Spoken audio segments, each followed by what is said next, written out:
I wanna be like you. I wanna walk like you, talk like you. What is up, guys? Ghost Rider 822005 here. I'm sorry for the Logan Paul intro. I just had a lot of energy. What's up? Yeah, so what's up, guys? Ghost Rider 822005 for bringing us to the action figure review. Today I'll be reviewing the Marvel Legends Stilt-Man Build-A-Figure Wave into the Spider-Verse. You can see me energy in back of Prowler's background. Prowler and Gwen Stacy. These are another set from the Stilt-Man wave. Next week will be Hand Ninja and Frogman. I'm getting this wave all the way out. I'm having a lot of fun opening these guys. But yeah, so over here in the front you see all the figures and everything they come with. Their names right there. Spider-Man into the Spider-Verse on the side. Prowler and Spider-Ham right there, because she comes with Spider-Ham. On the back, you see bios for both characters. You want to read it, pause it there. All the other figures from this wave. Bottom, nothing too special. On the side, you see Gwen Stacy, this time Prowler right there again. Yeah, the Miles logo on the top, and then nothing on the bottom again. So let's get to it and crack these guys open. And here are both figures out of their packaging, and I like these figures a lot. They both have some issues here and there, you know, because like every figure's gonna have its issues. Definitely not my favorite out of all four of the Spider-Verse ones I've reviewed. Those two definitely beat these two, but they're still really cool figures. So let's look at their accessories, articulation, detail, and size comparisons, and then wrap up this review. Gwen Stacy comes with two fisted hands, two thwipping hands, her regular unmasked head sculpt, and then her masked head, which looks really nice. I love this head sculpt. She also has this little hood piece for when the mask is down. And of course, the main star of this set, Spider-Ham. They made an original release one back in a Space Venom wave, which was really cool, I guess. But this is an accessory, and he only has 1 point articulation, and that's the ball joint right there. I just decapitated Spider-Ham. Don't take me to prison. But yeah, so he'll look up pretty far, down, all the way, side to side, and great neck pivot. It's hard to get him to stand, because it's like head very top heavy, so like looking up, it's very difficult to get him to stand. But if you get him like looking straight on, then he'll stand perfectly fine. Looking at a side-by-side right next to the animation model, this figure is again very accurate. All of the Spider-Verse figures so far have been super accurate, and I cannot complain about anything. The head looks kind of strange in the teeth because they try to get the gap, but I don't really personally care. It looks really nice. And in case anyone's curious, he was Spider-Ham next to his in-animation model, and this is also very accurate. Alright, so going into Gwen's detail, show off the masked head real quick. The masked head looks very accurate in my opinion. I do believe they're a separate piece, but I can't get mine out for some reason. Let's try to do this on camera. I think I got a screwdriver I can use. We're going to try to get this out on camera and see what it looks like. Oh, I just dropped the head. My bad. But yeah, we'll see if we can possibly get this out.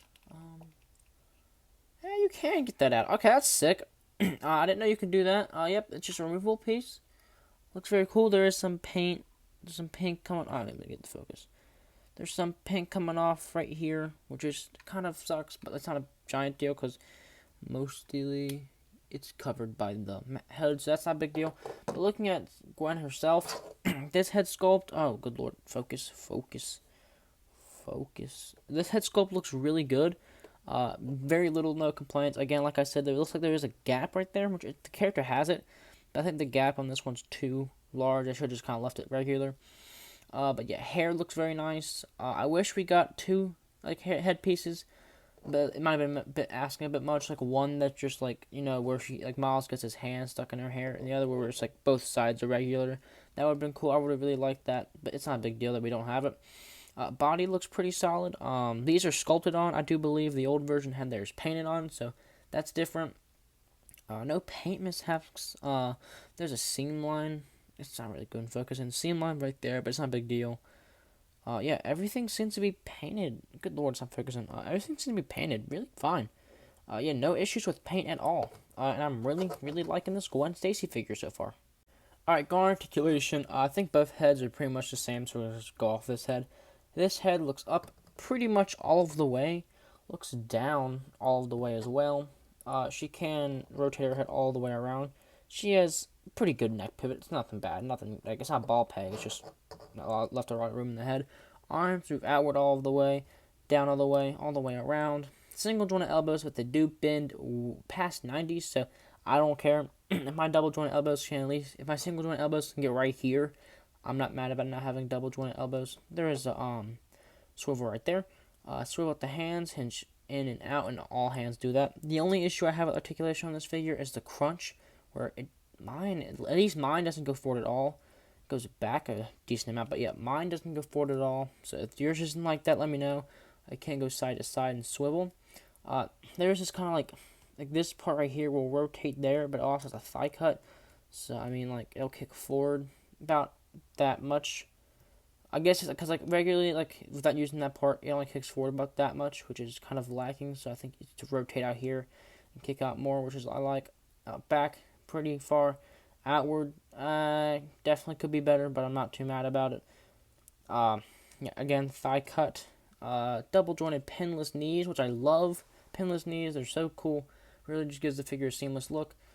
She has a boot rotation, ankle moves down, up, and ankle pivot. Just to quickly say, Prowler doesn't come with any accessories other than this cape, which is removable, which, that cape looks cool. But yeah, no accessories directly for him. The only accessories that come with are for Stilt-Man. Looking at Prowler next to his animation model, I think it looks perfect again. This is one of the newer figures that is a new sculpt. Gwen Stacy really isn't a new sculpt either, but she has new sculpted parts, and so does he. But yeah, so here he is next to the in-game model, animation model, and I think it looks really accurate. Alright, so going into detail, Prowler's head sculpt looks very solid. It looks, again, very animation accurate. There you can see that there is definitely a head under there. Everything's sculpted very well. The gauntlets are sculpted very, very well. There is some paint kind of messy there, but the gauntlets are sculpted very well. Pinless joints on the elbows and knees. I love that. Newly sculpted boots. I love the way these ankles move on there, by the way. Symbols painted very well. The back, not much going on there because it's supposed to be covered up by the cape, which I cannot get to plug in. It's just kind of like it just constantly loose. It won't stay in, so I'm not too really worried about it. I'm gonna have to glue that on after this though. But yeah, I think everything so far in this guy looks very, very accurate. Alright, so going to Prowler's articulation, he'll look up only really about that much, but if you use the ab crunch, he'll look up a ton more. He'll look down pretty much all the way, but again, ab crunch will get him looking down more. He will rotate his head side to side. Doesn't really have any neck pivot at all. The arms are where I have an issue. They won't go in all the way. They won't go in all the way. It's always constantly out like this. So if you have his arms just straight, this is how they will be constantly looking.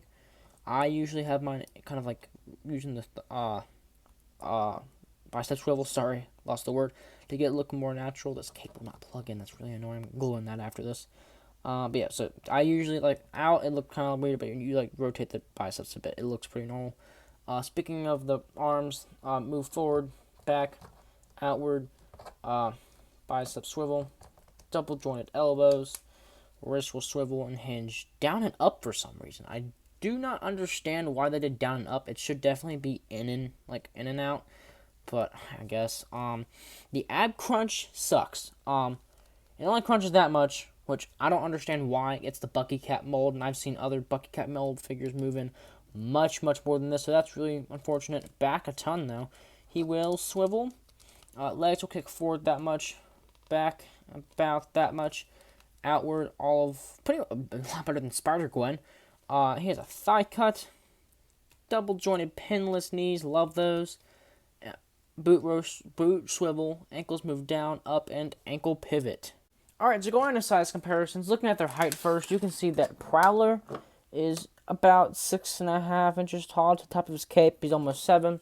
And then Gwen Stacy is just under 6 inches tall. And I forgot to put him in there, so we're going to do him real quick. Spider-Ham just at the top of his head. Let's get him situated so we can actually show it off. Oh, okay. Let's get him resting on Prowler. He has some... Nope, now he's knocking down Prowler.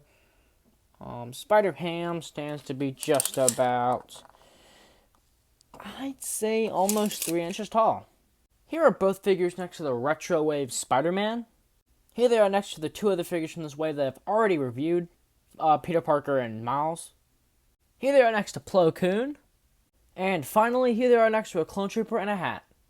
And that's my review. Overall, these figures are really sick. They both definitely have issues, both surprisingly in the ab crunch area. Prowler also in the arm area. He just fell over. He can have some issues balancing sometimes. That was probably my fault because I didn't have him right. But every figure has problem balancing. So yeah, they're both really solid figures.